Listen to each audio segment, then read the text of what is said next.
You are listening to This is Oklahoma, hosted by Mike Hearn, telling stories of Oklahomans and those that have made it their home. This podcast is presented by the Oklahoma Hall of Fame, telling Oklahoma stories through its people since 1927. Follow them online at oklahomahof.com and definitely on Instagram at oklahomahof. Let's get into today's episode. What's up, guys? Welcome back to another of This is Oklahoma. Mike Hearn here, your host, back with another episode, coming to you today with my guest, Mr. Piyush Patel, to talk about, just some fascinating things. I've done a house tour of your house. For everyone listening, go to @RedSteelHouse on Instagram. It's going to blow your mind. It's fantastic. And I'll link the video that we did on the house in the description. That's how we met. But Piyush, thanks so much for coming down today. Excited to dive into your full story and talk about kind of animation, how you grew up, going to OSU, and just all the interesting things that you've done, the wine passion that you have as well. But I guess before we get into all of that stuff, current life at the moment, what have you been up to? How was this summer? The summer has been just super busy and packed full of excitement. So I decided to go back to school and, why work on one degree when I can work on 2 degrees? And why stay on one coast when I can be on both coasts? So I'm at Pepperdine doing a master's degree in marriage and family therapy. And then in Miami, I'm working on a PhD in human sexuality. And really the goal is for me to open a practice where, I get asked a lot to be a, quote, business coach. And unfortunately, anybody can hang up a shingle and say, I'm a coach. And I thought, to differentiate myself, I think I'm going to go get fully licensed and do a dissertation in this space and kind of cut my chops, right? Yeah. And so my goal is to open a practice where I only work with entrepreneurs and founders and their family members, because we're just different. Yeah. We're wired differently. That's a lot of things. Oh, that's not what I expected you to say, but that's why we do this podcast, because you get to tell stories. Absolutely. And before we get into all this, I got to tell you, I just thank you for the video that you made. I appreciate that. Of my house. So, that was awesome. You live in it, and it's a process, and it's a draining process, and you just get so jaded, right? Like, this is not right, or this is still not fixed, or blah, blah, blah, right? Yeah. And then I watched the video, and honestly, it felt like I was in somebody else's home. And you sparked this new love of waking up in my house. And so thank you. I appreciate you just taking the time to do that. I'm glad you feel that way, because, there's so many things in the house that we didn't touch on. But I hopefully, like I said, we highlighted the certain things. And please, for everyone listening, go to that video and just kind of skip through it if you don't have the full time to watch it all. Because, for me, you having curved doors, the process of making legit curved doors, and that is something that we could have a podcast just talking about that entire process, right? And the movie theater you have, and the gaming situation, the gaming setup you have with your son, that if people are listening are gamers, and you're playing with another person that's in the same room, you don't, it's advantageous to see what the other person is doing. So the way you have it set up, you sit next to each other, but you have the TVs on for people listening, I'll explain it as a right angled wall, one's on one side and then there's and also I think the way that you kind of created the servers in your house are in a glass case, I guess, right? Like a glass wall to them, and it's created a bit of artwork out of just, what people would just think is a giant tower of servers, right? But you've created art, and it looks fantastic. But we had so much fun doing the house video, and Kenan and I talk about it all the time. And I know, is it Cavendish Kelly? Is that right? His name? Who did the pool? Kelly Cavendish. Did the pool, yeah, and Tom Crone built the house. Amazing. But for people listening, please go to that video because it's fantastic. And then @RedSteelHouse on Instagram to see some highlights. But going back then, because obviously you're very busy and someone that doesn't stop wanting to improve, wanting to get better, wanting to give back. Where does that work ethic and just kind of life kind of style come from? I gotta say it's my parents. They're the first to give you their shirt off their back. They're the first to feed you if you're hungry. And I grew up in El Reno. They had a little motel in El Reno, and I distinctively remember 2 holiday memories as a kid growing up. Right, so Thanksgiving. I was born in London, and my parents grew up in London, so they didn't really understand Thanksgiving. And they had convinced my brother and I that Thanksgiving is the day you go volunteer. So we would drive up here to the Jesus House and we would serve food. And it really worked out because, people were having families, so they couldn't go volunteer. Right. And we'd show up and volunteer and hand out food. And during Christmas, I would always remember Christmas Day. My parents would never charge anybody to stay in the motel. And I would always ask, why don't we, why is today the day we don't charge? And my dad would always say, if there is somebody on the road having to stay in a motel on Christmas Day, they have life happening. Yeah. Yeah. So let's just take care of them for today. Yeah. So I think giving back to our community, it strengthens the whole community. Yeah. I mean, that's great to have that and such a role model as your parents, and also have parents who are entrepreneurs. Right. Yeah. Because that leads on, it's great when we look back now, right? And you're like, oh, that makes so much sense. My parents are business owners. I went on to be a business owner. Growing up then, obviously you're around business owners and entrepreneurs, and giving back is kind of important to you and your family. Where does kind of the love, what's high school like? What are you interested in high school? Are you into sports? Are you into, what kind of time is that? And come what on, are you Mike, into? I'm a nerd, right? You know how they spell nerd, right? I just learned this last night. B-O-S-S. Right? Is that right? I had no idea. Yeah. Though my parents were entrepreneurs, they didn't want me to be an entrepreneur. I mean, they were like, look, we moved to America to give you an opportunity of education that we didn't have. So you get three choices. You can go be a doctor, an engineer, or a disgrace. It's your choice. Pick one of the three, right? And I went down the path of engineering. I thought this is what I was supposed to do. Yeah. And I didn't like it. I was just not wired that way. Yeah, not to be stereotypical, but there's a lot of people listening now who are, can totally understand what you're talking. Because I've had people on the podcast who've said the same thing, and it's such a cultural thing, right? Of education, and for me it was different because I came here to play college golf, and I came here I didn't have family behind me saying you need to go this place, or we didn't move for you to have an education. Right.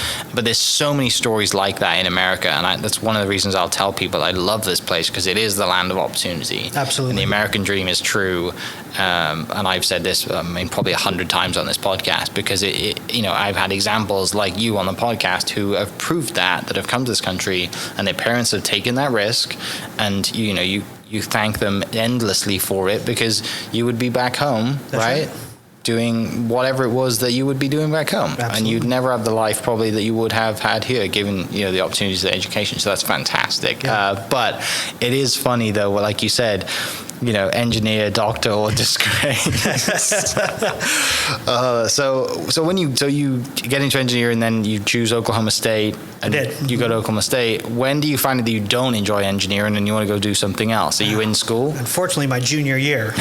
Nice. Second semester of my junior year. Yeah. And so I walked back from class, and I was an RA. Yeah.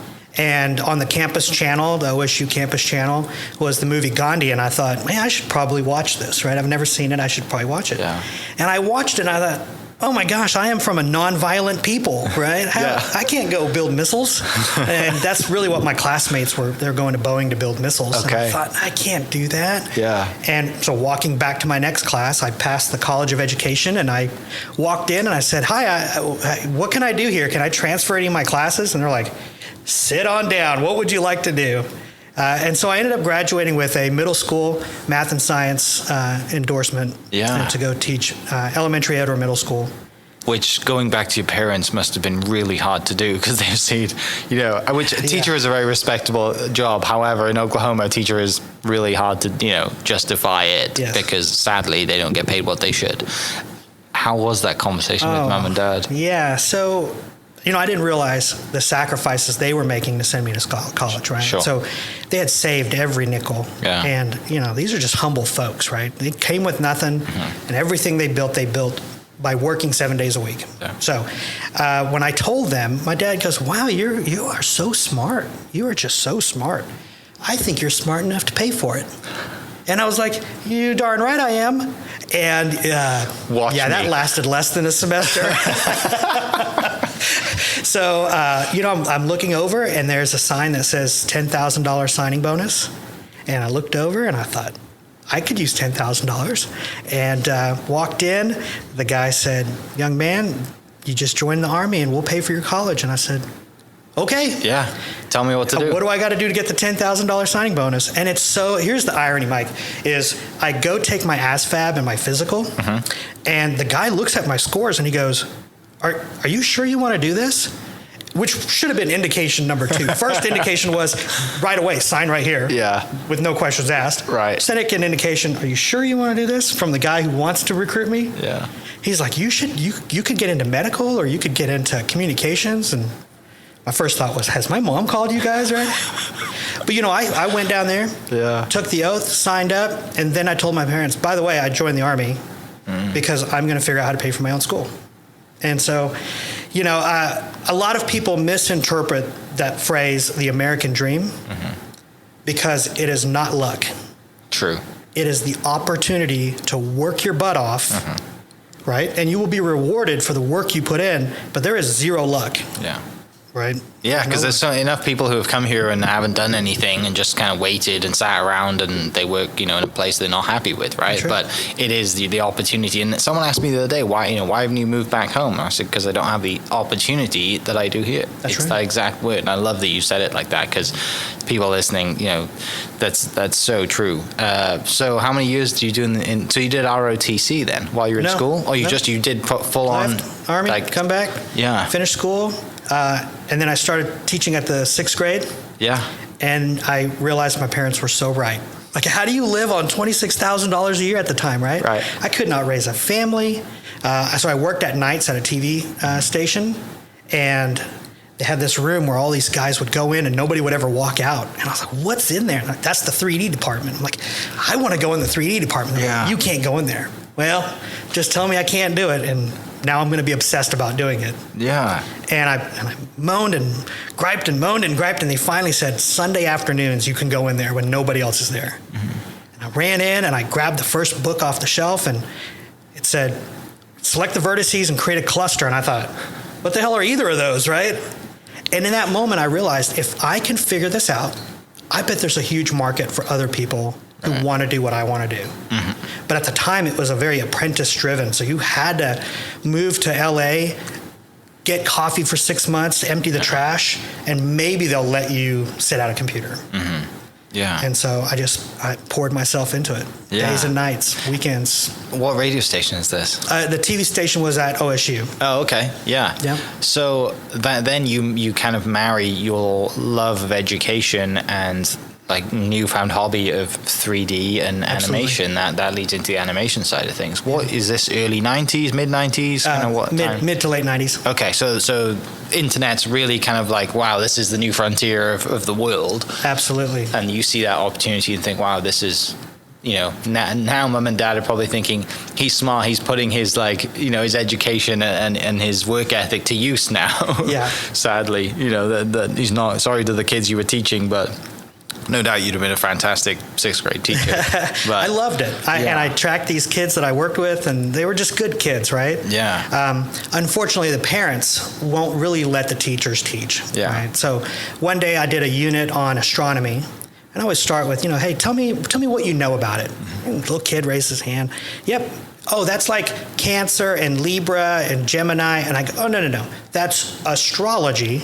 We're going to talk about astronomy, and I may have spent 30 seconds just clarifying this is not this, and this is what we're going to talk about. Yeah.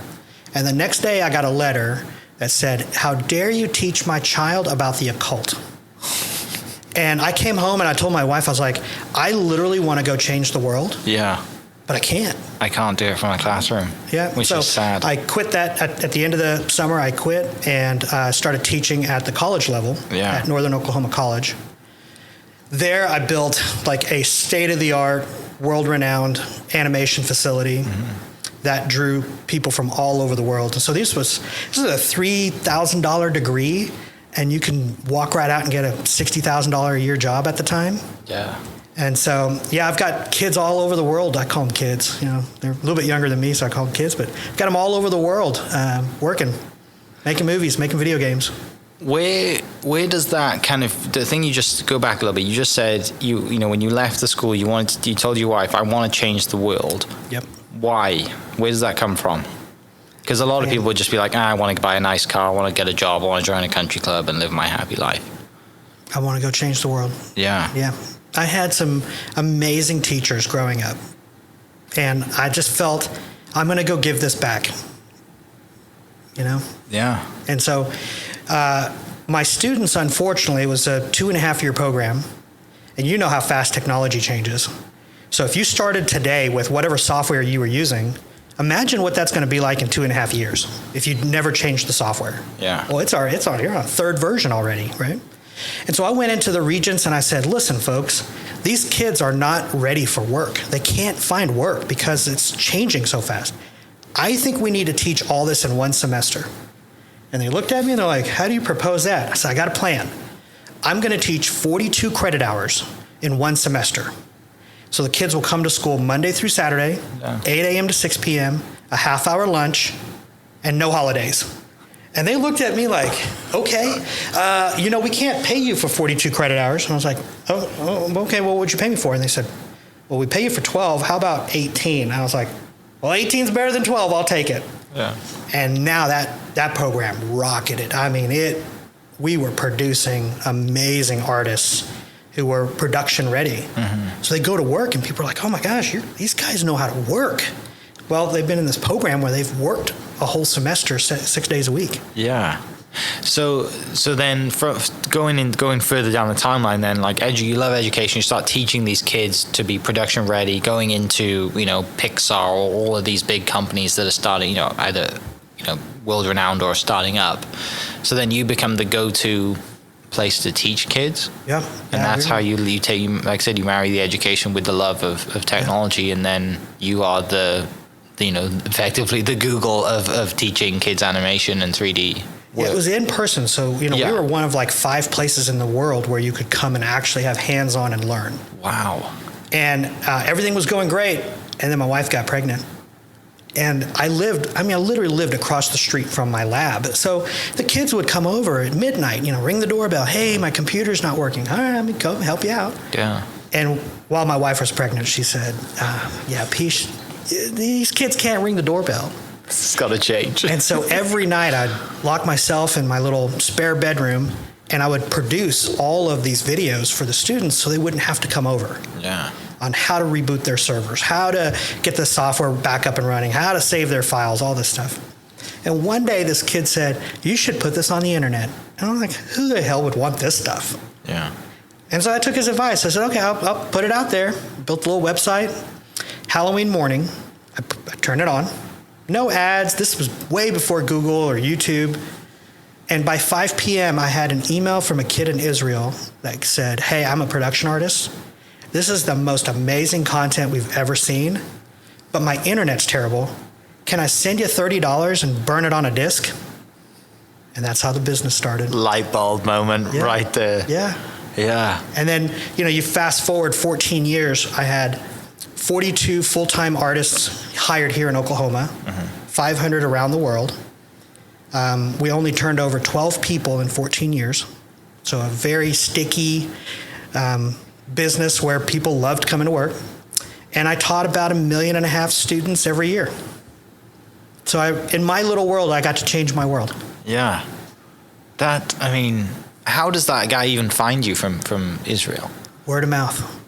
And so we leaned into this, we call it cult marketing, cult branding, where your recommendation is worth way more than any ad or billboard I could buy. So we just leaned into that, right? Hey, if you have a friend that you're working with, send this to them. Mm-hmm. And it did. And it worked.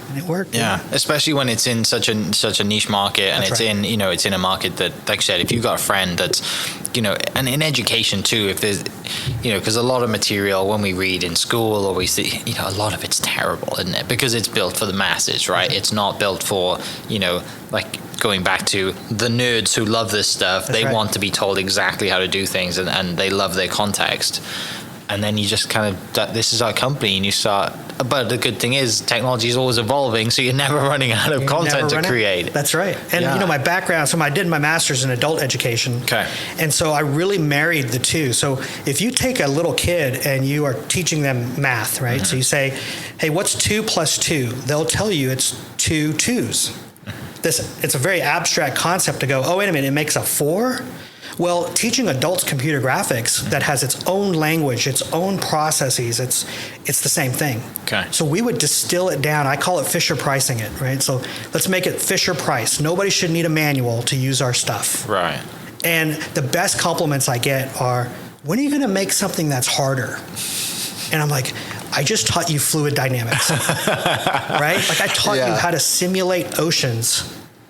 That's pretty cool. And you think, and because it took our team months to figure it out, working with the developers, really distilling down the concepts, and then being able to deliver that to you.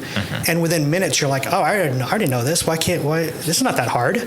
I'm like, we're doing our job, right? That's a compliment. Yeah, exactly that. Because, like you said, being in education, you can't just teach it the way that you know it. You have to teach it the way that on a blanket level. That's the hard. That's why I don't. People ask me to help them teach them to play golf, and I refuse, because you don't want to play golf like I play golf. That's just not a good place to start. Go to YouTube and find someone that teaches you the basics, because they'll know exactly what you're talking about.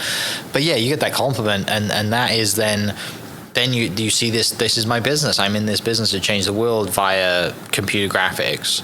When do you start doing computer graphics for, do you education is great, but you got to kind of scratch your own itch as well. Do you start going out and doing for other companies? Are people coming to you saying, hey, can you do it for us as well as teach us? How does that work? That's right. So we had to make a really, really important decision, a fork in the road, which is, do we do the work, or do we train your artists how to do the work? And we can't do both, because if we do both, now we're competing against you, our potential customer, right?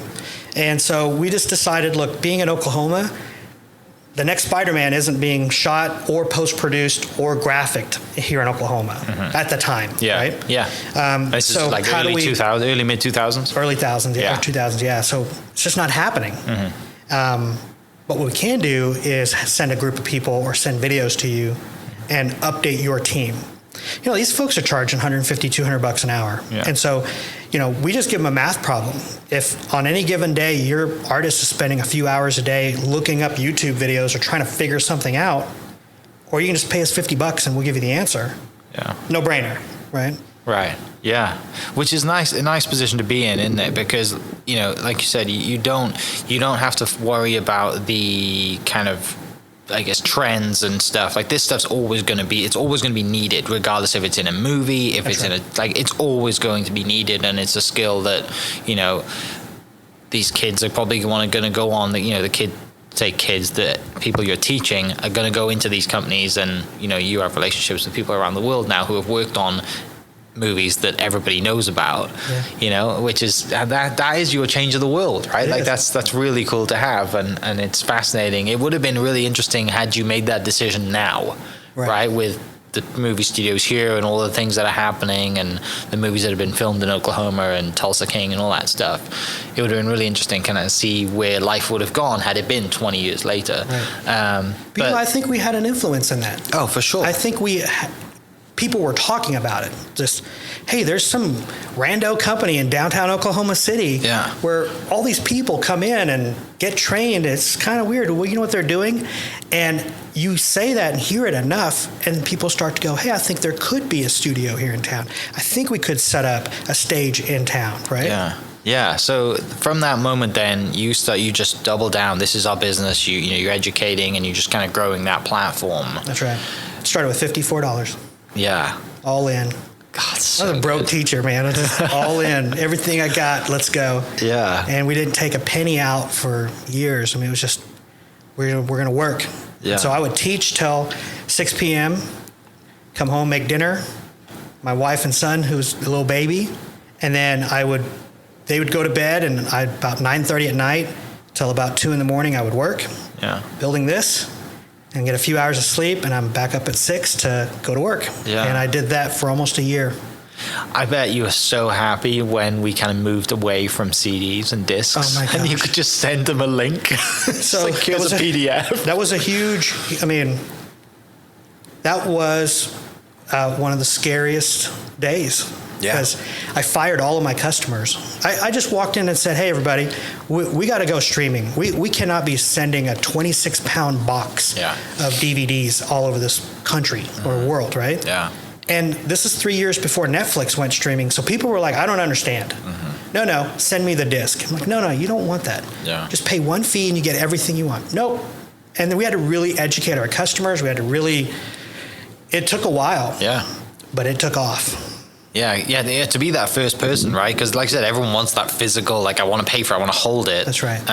What if that disc gets scratched or gets lost in the mail? And just here it is, it's streaming. And once they understand it, like you said, they get it and it takes off. And then also your costs go down because you're not buying discs and shipping anything, right. which, you can reinvest that money. And that's the best part about it. The beauty of technology always evolving, and it's now still going and evolving. But, I'm early enough to remember floppy disks. We in my house, we had an old Gateway computer, like a cow pattern on the side of it. And it made the most, it sounded like an air conditioner, right? It kicked on. The sound of the internet, which kids, people don't even know what the sound of the internet is now, do they? They think it's something totally different. But go back, where'd you meet your wife? Let's go back a little bit, because obviously you have your son, and your son's at OSU and doing great things there, but how do you meet your wife? So my wife and I were 8th grade pen pals. Okay. Right? So back in the 80s, it was all about OU Nebraska football. Yeah. And that's what everybody talked about. And my wife's from a little town in Nebraska. And they loved Nebraska football, and they loved watching OU football. And so her class assignment was to pick a school and write to it. And all these kids in her class wrote to different schools. Yeah. She picked literally the O Encyclopedia, put her finger on Norman. Right next to it was El Reno. So she's like, El Reno Middle School. Yeah. To think of the stars that aligned, right? So I do call this a little bit of luck. Oh. There were 3 sections of English. Yeah. And my section got the assignment to write her a letter. And so I wrote her a letter. And then she wrote me back. And I wrote her back. And then the next thing you know, I realized, oh my gosh, I'm a freshman in college, and I don't even know who this girl looks like. Right. And I remember chatting with her on the phone, and I said, I'd like to come and see you. And she's like, okay. And I hung up the phone, and I looked at my roommate, and I said, hey, man, I'm going to marry this girl. And he goes, you're so weird. There's no way. You're probably getting catfish. And I was like, no way. I've written to this girl for almost 5 years. I know this person inside and out. Yeah. I'm going to marry her. And he was the best man at my wedding. Oh, brilliant. So what's that? I mean, when you go there, you drive to Nebraska and go to see it? Flew up there, yeah. Yeah, funny story. So I did not have a suitcase, so I borrowed one from a guy on the floor. Mm-hmm. Just a little brown suitcase. Checked it in, and I get up there, and there she is, and I'm like, total stranger, right? But when she talks, I know who she is. Yeah. And, there's a brown suitcase, grabbed it. Mind you, her hometown is 2 hours away from the airport, so I drive back to her hometown. And again, we're just total strangers trying to like this first date thing, right? Yeah. And she's like, do you mind if I hang out with you while you unpack? I'm like, sure. And I thought, I don't remember locking my suitcase. And I pop it open, and it's just bras and panties. And I was like, and she's looking at me, and I was like, this is not my suitcase, right? Surprise. I said, it's not my suitcase. Call the airport, and they're like, yeah, Mr. Patel, I think you got the wrong bag. I said, yep. So she drove me back the next day to pick it back up, drove me back. And by the time she dropped me off, I was like, we're definitely getting married. Yeah, spending 4 hours in a car with somebody, especially in that context, obviously after 5 years of riding to each other, that's a lot of good time for sure. And could you get past all the awkward stuff right away, because you kind of have to. You're stuck. You're stuck there, and can't leave. That's so good. Did she share your love for education? So she worked in kind of family therapy in terms of with the DHS and kids. She's just got a kind heart. So that matches up to what you're doing now then. Yeah. That's awesome. One of the things that I love in your house is the artwork that you guys had when you got married, and all the books that are together and kind of tells your story. That's a fantastic piece. But back to what you said earlier, you said that you would come home and you would cook. I also know that you are the cook at home, and you love cooking, and your wife does not want to be anywhere near the kitchen. No, my mom, growing up, my mom would say, now, Piyush, don't you marry a white person because you're going to go hungry. You're going to go hungry. And I don't know what happened in her head, but she's like, I'm not going to control this kid, so I need to teach him how to cook. Yeah. And I remember my mom actively saying, hey, come and help me. I'm going to teach you how to do this. Yeah. And my wife, bless her heart, can't cook.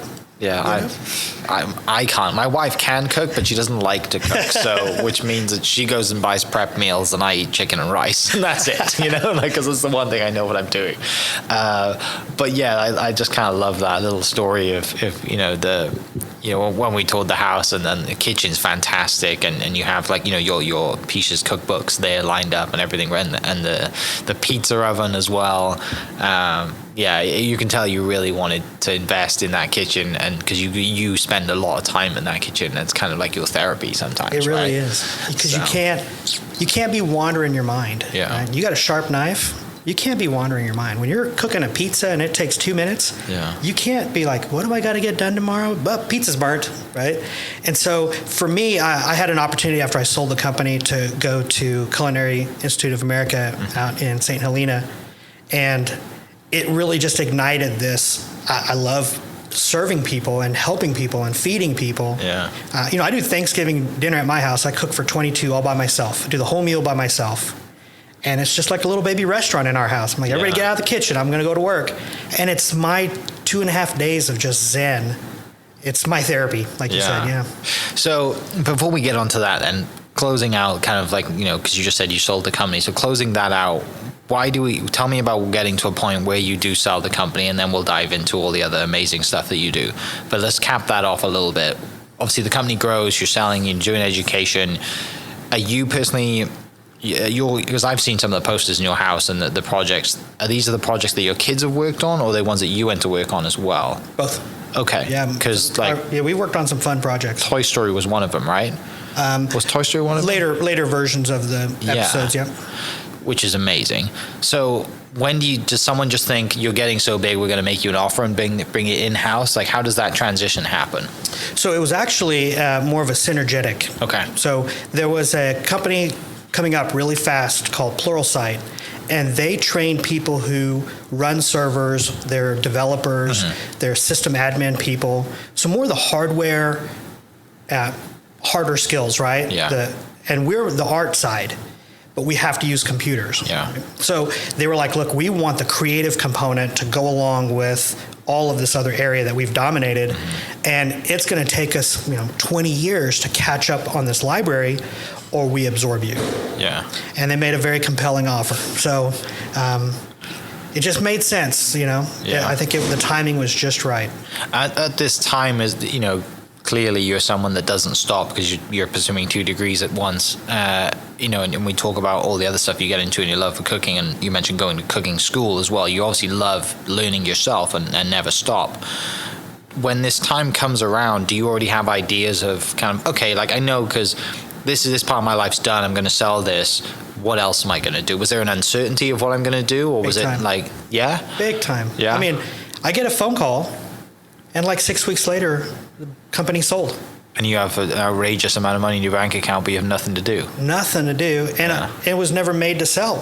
This was what I was going to do forever. I love this work. Yeah. And so, it's hard for most people to understand, but when you wake up and you have no purpose, every shiny object is interesting, right? Yeah. Hence why we bought a winery in Napa. It's like, oh, this is analog, and I can't get sued for being in that space. Because, literally, if I got back into computers for a window of time, they could sue me. And rightfully so. They don't want to compete with me again. Yeah. That's, do you miss it? I do. Yeah. More than the creative side, I love making stuff. Yeah. I just miss my people, right? When you have highly educated young tech workers who don't quit, right? They stick with you for years and years and years, right? Yeah. My first employee, her name is Tanya, an amazing soul, lives in Chicago. And I experienced probably one of my greatest achievements, right? I feel like I've achieved a bunch. Yeah. My greatest achievement I would say more than most, more than the average. Yeah. I get a card from her saying, I'm getting married in a couple months, and would you walk me down the aisle? Dude, we're not family. That's so but we are family, right? And so that to me is like, everything given and how it all turned out, I stayed true to who I was, and I took care of people. And how many employers get that call? Yeah. Will you walk me down the aisle? How powerful is that? It is, especially because you have a son, you don't have a daughter, right? That's right. So like, I never the thought odds that would are you happen. never gonna happen. It's never gonna happen, right?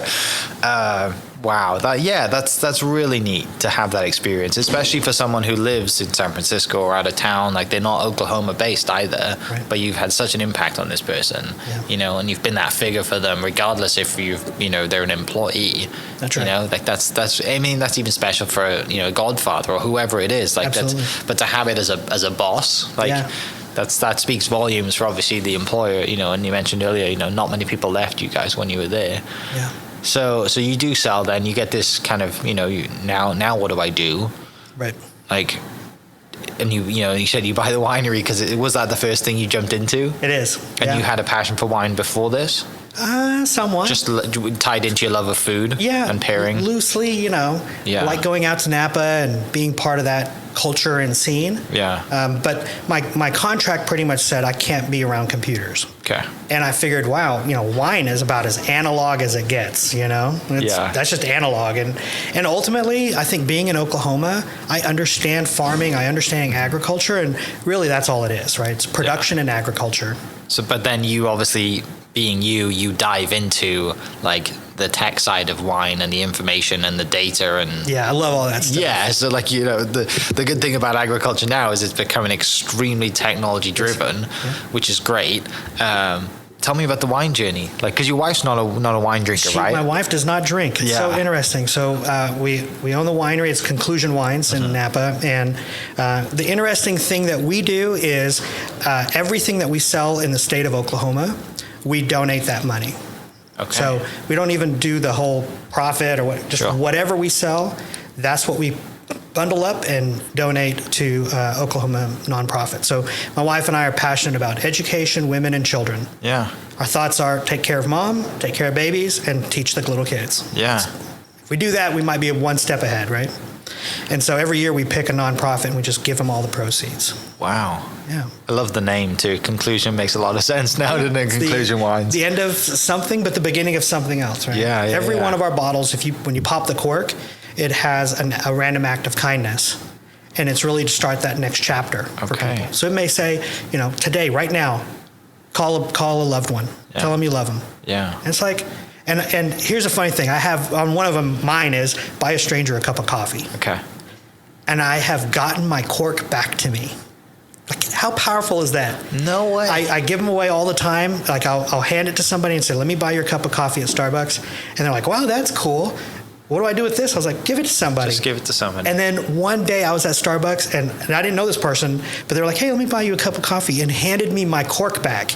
And I was like, it's working, right? It's working. Yeah, that's so neat. Just a reminder, and you're like, okay, I'm doing the right thing here. Yeah. But it's so cool. The odds of it coming back to you. Right. I mean, of all the people. You probably know the odds, but I don't. I mean, it's a lot. Like that. Oh, that's so cool. But I love that your wife doesn't like wine either. I love that. But I'm sure it's something that you kind of enjoy, both of you. Somehow she enjoys it too, just by traveling and being around it, right? Doesn't necessarily enjoy the tasting and all of that. But one of the things I love when we toured the house is kind of like the wine room in the cellar that we have in the house. And for people listening or watching, I'll post kind of pictures on the video of this, but you have a facial recognition scanner to get into your wine room, which is pretty epic, because obviously your wine collection now is pretty substantial, so I get that as well. But one thing I thought was interesting is, you have a database now that if, for God forbid, something were ever to happen to you, that's right, your wife can sign into the database and knows exactly what bottles you've got, how many, what they're worth, and this database does also track the market, right? That's right. Yeah. Which is amazing. It was really, I designed it and used it and implemented it because if something was to happen to me, my wife doesn't really drink or know the story of these bottles. Yeah. And they're some of them are highly collectible bottles. That way she can go in, print it, hand it to the auctioneer and say, this is approximately what this room is worth. Yeah. And, the auctioneer will take 20% of it and cut her a check for the rest. So, Yeah. So onto the house. The house is incredible. And I know obviously from previously meeting you, it was kind of loosely based on you going to Jackson Hole, traveling, and That's right. why don't we have a house like this in Oklahoma? And it's called obviously the Red Steel House for a reason, because red steel plays a huge part in the house. Were there certain things when you built the house that you thought like, okay, I definitely want this, this, this, and this, and how are we going to put all this together? Like, because it's quite a bit of a process when you build the house. It really is, right? yeah. Which I'm sure was fun to do because it gave you something and a sense of purpose to build this and have some fun. But at the same time, must have been a giant pain in the ass at the same time. So tell me about the process of like, hey, we're going to build a house. It's going to be here because our home is here. I want it to stand out and be special. That whole vision and everything, because it is, just the movie room by Onyx is unbelievable. I showed someone a picture of it this morning. She's like, that looks like a movie theater. I'm like, oh, it is. Yeah. It's just kind of in the basement of the house. But, yeah, Onyx did it. We were fortunate enough to work with real artisans, right? Not just builders or subs, but, an artist has to know their craft, be able to make a curved door, for example, right? An artist has to understand how geometry works to build this like super 3D Dolby Atmos certified theater. Like you just can't go out to Best Buy and be like, I want this, right? Yeah. So you've really got to attract artists to come and help you build this vision. And ultimately we love art. And I wanted the whole house to feel like art, but not like a museum. Right? We have young kids. My nieces and nephews are still young, so I want them to come and have fun and play and cook pizzas and enjoy the home, right? Yeah. But not be pretentious, right? You don't have to take your shoes off when you come to our house. You get to live in our home, but ultimately we wanted a resort, and I love vacationing, and when I got the thing in Napa, it was all about let's go to Napa all the time. Well, it's just a Tuesday when you're there for work. There's nothing special about that Tuesday. But if you're going to be in Napa for 4 days, those 4 days are magic. You know what I mean? Yeah. So I wanted to wake up in this resort every day. Like, this is going to be awesome, right? We're going to wake up and feel like we're in a resort. Now, I wanted to embroider all the towels with our logo and do all that. My wife didn't have any part of it. She's like, no, I'm not waking up in what feels like we have to pay to be here. But yeah, so Bruce Bacchus designed the home, and Tom Crone is an incredible builder. And it's built to withstand. Neely Design did a lot of that work of just the design and helping us with selection. And my assistant Danielle, her background is in interior design, so she carried a lot of that weight as well. But ultimately, Mike, we made decisions in one day. Yeah. So I need you to pick hard surfaces. Done. 1 day. Plumbing, 1 day. Fixtures, 1 day. Hardware, 1 day. We were making decisions quickly without going back and forth to the point where the things we selected, by the time they ordered, were discontinued or the catalog had changed. Yeah. And they were like, oh, we figured it'd take you months to decide. I was like, no, we know exactly. 2 change orders on the whole house. Wow. In 5 years. And it's 15, 16,000? 18. 18, yeah. 18,000 square feet. God, 2 change orders. That's it. One was adding a pool. Yeah. And one was these hinges in the closet. We're like, there's got to be a better way. So let's research a better way. Yeah. And we found a better way. Pool wasn't originally on the first idea? No, we didn't want the kind of pool where it's like a cliff and the rocks, because it doesn't fit the house. Right.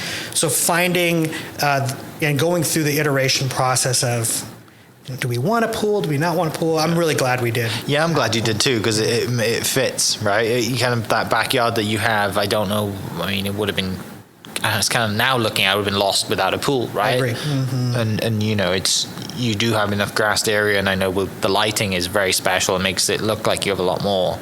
Then it looks like the trees are further apart than they are with some lighting trickery, and then the little pool house at the end too. And obviously you have an outside kitchen, because you've got to have an outside kitchen if you're going to barbecue and grill. Yeah. The folks at Kalamazoo really helped us set up a really good functioning outside kitchen. Yeah. But you do now wake up thinking I'm in a resort every day. Yeah. Yeah. And the logo's great. You got your own. You're in the man side of the house. I mean, the man cave side of the house. You've got your own, bar and the heads of the taps have the logo in it, and it's really cool to have for sure. Yeah, So. we tried to even the hood surround for above the stove. We tried to make that a piece of art. The morning porch. My friend Jay Ridley produced this beautiful morning porch that's cut out of steel, but it's got it's not just a steel cover. He's like, yeah, my dad thought, what about it when a bunch of leaves sit on there? That's going to be hundreds of pounds, and you're going to need to clean it and fix it. So they added these special trap doors. I mean, there's just so much in this house. I discover it every day. I'm like, oh, I didn't notice that, Yeah. Talking of the movie theater, and what's the recent movie you've watched and listened to in there? Well, my son and I rewatched the new Batman, which is just an incredible movie. It sounds amazing. Did you ever, with your previous movie connections, do you ever get early releases? We did. Have you watched the new Top Gun yet in your movie theater? So I'm no longer part of that circle and cycle, right? But you did used to get. Yeah. That's kind of the annoying part. You have this cool new home movie theater, right? And you can't get access to the movies as early as you used to.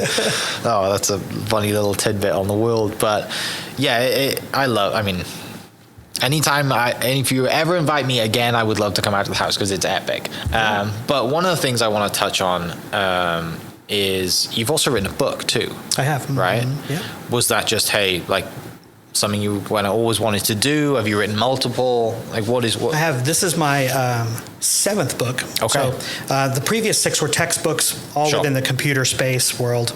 And this current book that's out is called Lead Your Tribe, Love Your Work. Okay. And it's really a guide on how we built the culture that we built.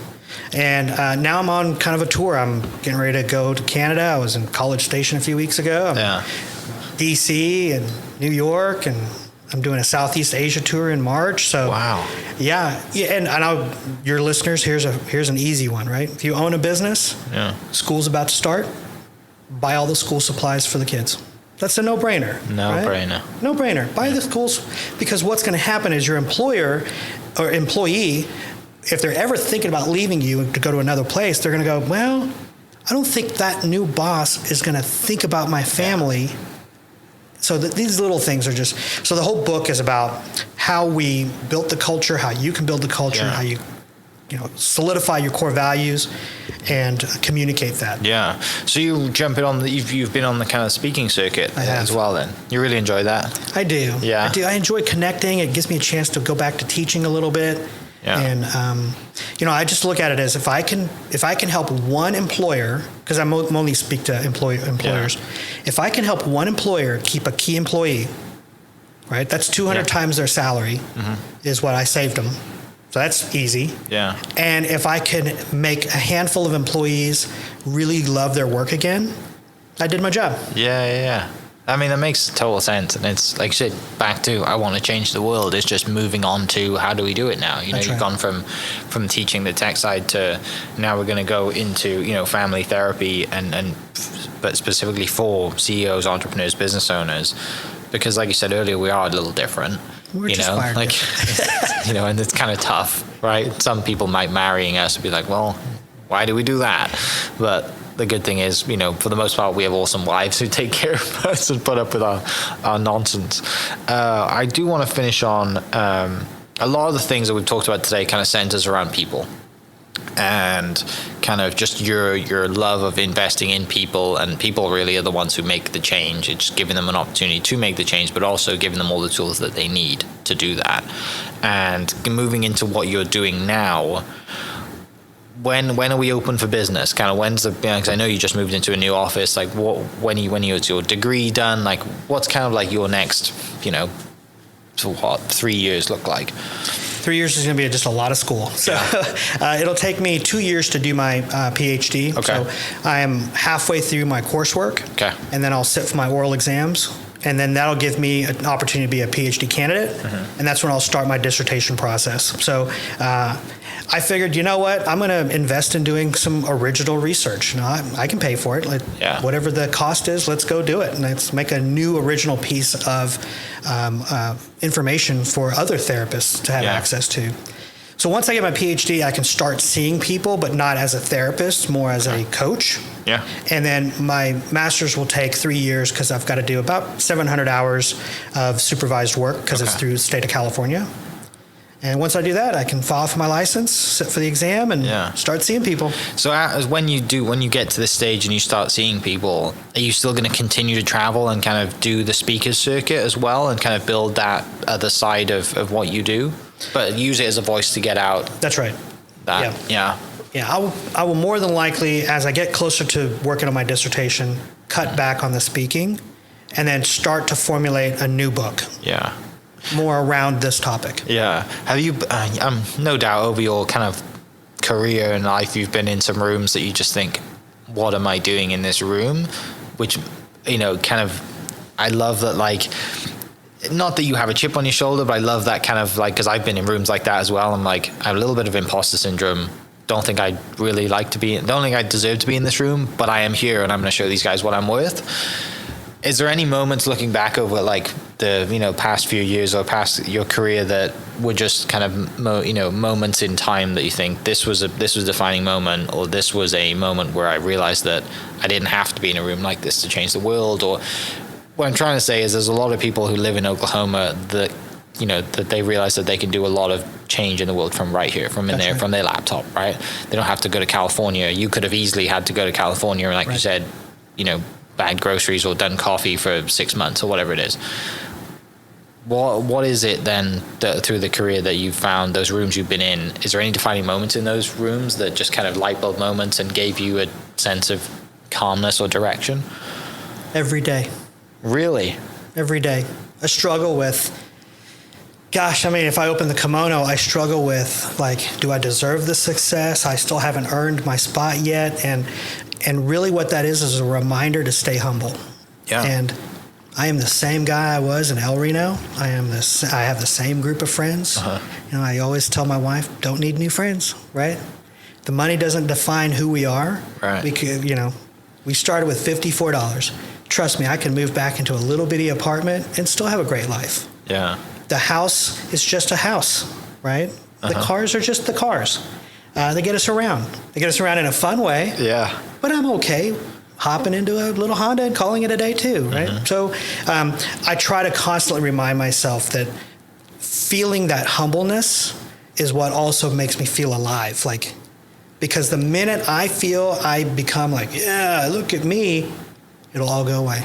Yeah. Right? You get a wake-up call in the morning or something, or you get a diagnosis because your health's not right, or we never know, right? Yeah. Do you think that's a cultural thing, or just something that you've like focused on over time? Because I know one of the things I love is it Ganesh? For people listening, when you walk into Piyush's house, you have a monster statue of Ganesh, and it's fantastic, and it's against this kind of wood wall, right? And it's just a really cool statement piece. And I love the explanation you gave to us when we did the video, is that it's kind of a way to send people on their way, right? Is that kind of, I'm butchering this, but it's really right. To bless them on their journey back home. Got you. Yeah. Is that kind of back to what you said about being humble? Is it faith-based, or is it just like cultural-based, where you get that from, and that constant reminder of, we're just people, I'm just, going about my business the way I would if I didn't have all of these other things that we have? It was actually a pillow in a hospital. Believe it or not. Really? Yeah. When I was a senior in high school, they were like, "Oh, to get into college, you have to go do some community service." And I thought, okay, what am I going to do? And my Sunday afternoons, I would go to the hospital and volunteer with the candy stripers. And these were all older ladies who wore pink, so I had to wear a pink polo. And there was a pillow in our little break room. Yeah. And that pillow changed my life. I never would have thought that hanging with these older women on Sunday afternoons would have such an impact, but this pillow said, "Hands that help are holier than lips that pray." And I have lived by that mantra. And so, though there is a cultural component and a spiritual component, it is also my hands that will help you will give you way more than any words I can say to you. Yeah. So powerful. Oh, it's awesome. Last thing I want to ask is tell me about your tattoos. Because I know you have a bit of a sleeve, right? I do, yeah. Where does that come from? Would you just, because I don't. Defiance. I don't. My dad is tatted up. I am not. I hate needles, but I always appreciate good artwork. And I saw it when you walked in this morning. So where does that come from? It is a defiance, right? It was my first tattoo was a military tattoo, and I just wanted to be proud of. I was the first in my family to join and serve, and I didn't want my parents to not feel that I made a sacrifice for my family. Yeah. And so I wanted to kind of memorialize that. But after that, I've got my mom tattooed on me, my son, my wife, my dog. The British skyline, just to connect back. Yeah. And some movie stuff. But yeah, Cassie Stover here in town did all the work. And okay. She's an amazing artist. When was the last time you had something added to it? Oh boy, it's been a number of years probably. Yeah. Well, I'll tell you, the last thing I added was the day I fired all my customers. I actually had her tattoo that date on my arm. And she's like, in my whole career, I have never I've never tattooed today on somebody. And I was like, Cassie, I'm going to tell you right now, my whole world's going to change. My whole life, I believe it. My world is going to change. Yeah. And it did. That's awesome. I can't thank you enough for your time. And you're an extremely busy man. Spent an hour telling some stories with us. Again, thanks so much for having us out to the house. We had the blast out there recording. For people listening, I'll put the link to the description of that video and Piyush's website in the description of this podcast. And one of the things I'm going to finish on, because I kind of love circling back, is the fact that when you were at OSU, you were in engineering, people were going on to build missiles and work for Boeing. And the first thing I thought of was Tony Stark, right? Because that is the cool kind of Iron Man, the tech guy. You're kind of like the Tony Stark of now human sexuality, family therapy, and just you've taken it in a totally different way. And I just love the fact that we marry, the passion for technology and teaching, but also the passion that your parents instilled in you for giving back. And obviously they've done an incredible job of raising you, because we're here today, and there's a lot of people who would have been given your situation, had sold a company that go on to drive a Lamborghini and do terrible things and hate life or whatever it is, right? There's all these cliches out there. Sure. And, it's just great to sit with you and hear your story and generally get the sense that of all the things that you've said to me today, I truly believe that if you were to go to a one-bedroom house tomorrow, you'd be still the person you are. Yep. And I love that. And I'm sure people listening get that sense as well. So thank you so much for coming down. I really appreciate it. Yeah. And for people listening, we'll catch you next episode. Cheers. This podcast is presented by the Oklahoma Hall of Fame, telling Oklahoma stories through its people since 1927. Follow them online at oklahomahof.com and definitely on Instagram at oklahomahof. Thank you for listening. We are inspired by those around us and hope that you are too. Make sure you subscribe to this podcast on your favorite podcast platform and leave us a review so we can keep telling your stories. For more great Oklahoma content, follow This Is Oklahoma on Facebook and Instagram.